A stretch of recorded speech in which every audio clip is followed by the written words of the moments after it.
বাংলাদেশের অসংখ্য অগণিত মানুষের জীবন বিপন্ন হবে।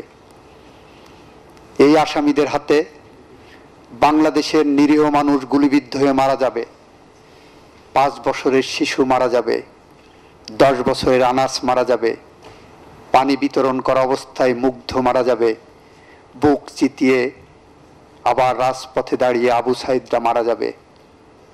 আমরা যদি ন্যায় বিচার নিশ্চিত করতে না পারি, এই দুইজনের বিচার ব্যাহত হয়, এই দুজনের যদি শাস্তি না হয় যেটা আইনে প্রেসক্রাইব করা আছে, তাহলে বাংলাদেশের মানুষ ইতিহাসে রাস্তা খুঁড়ে একটি ভীরু কাপুরুষের উপমা হয়ে রয়ে যাবে।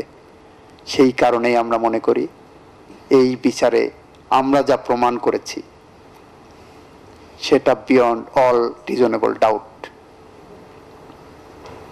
এই কথা বলে আমি সর্বশেষ কথা যেটি বলবো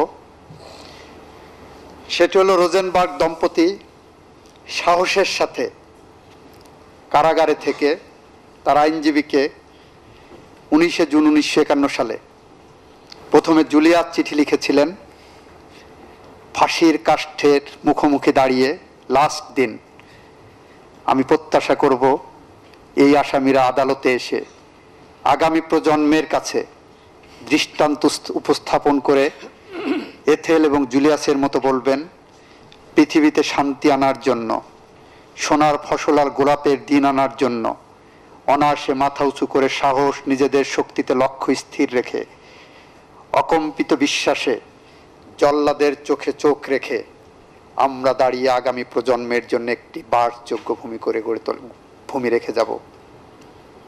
আমি বিশ্বাস করি, আমি প্রত্যাশা করি, আমার আকাঙ্ক্ষার জায়গা, এই আসামিরা ন্যায় বিচারের মানদণ্ড নিশ্চিত করতে হলে বাংলাদেশের ভবিষ্যৎ প্রজন্মের বাসযোগ্য ভূমি গড়ে তুলে দেওয়ার জন্য ওনারা বলবেন, যেমন বলেছিলেন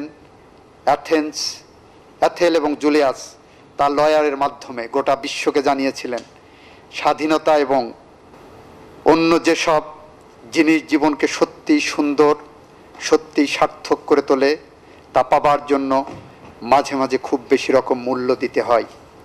তারা হয়তো এরকম একটি উক্তি দিয়েই এই বিচারের রায় মেনে নেবেন, অন্য কোনো পথ বেছে নেবেন না, অন্য কোনো পথে তারা হাঁটবেন না। এই কথা বলে আমি আপনার কাছে আইনে প্রদত্ত সর্বোচ্চ শাস্তি প্রত্যাশা করে আমার কথা শেষ করছি। Much obliged, Your Lordship. Thank you, Learned Attorney General. Where